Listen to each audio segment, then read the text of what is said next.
Top 5 tips para hindi ka mainggit.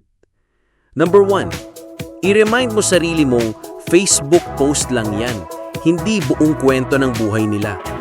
Yung vacation nila sa Japan, baka 12 months to pay yun. Yung kinasal na crush mo, baka sa toxic na relasyon pala. Huwag kang mainggit sa highlight reel ng ibang tao, lalo na kung bloopers pa ang life mo ngayon. Number 2, magbilang ng biyaya, hindi ng kulang. Kung ang tinitingnan mo lang ay kung anong meron ng iba, mamimiss mo lahat ng meron ka na. May bahay ka, may pamilya, may Jollibee minsan.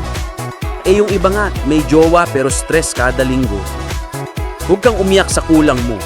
Matuto kang umiti sa sapat. Number 3, ayusin mo ang goals mo, hindi ang feed ng ibang tao. Ang totoo ha, di ka naiinggit dahil wala ka, kundi dahil wala kang ginagawa. Kung busy ka sa sarili mong misyon, wala kang time ma-beater sa success ng iba. Gusto mo rin na bagong kotse? Di magtrabaho, hindi mag-stock.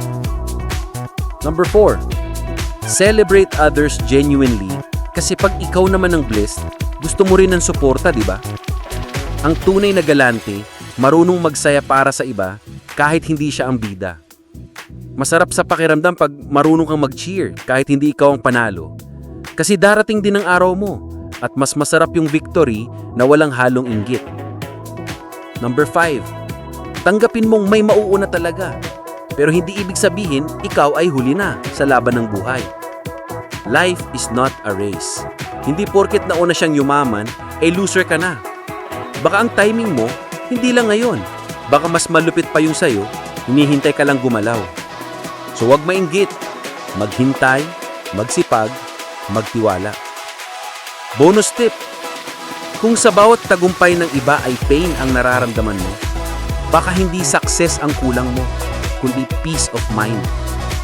Ayusin mo ang loob mo, hindi lang ang panlabas ng ngiti. Hindi mo kailangan talunin ng iba, kailangan mo lang tapusin ang laban mo. Huwag mo hanapin ang sarili mo sa buhay ng ibang tao.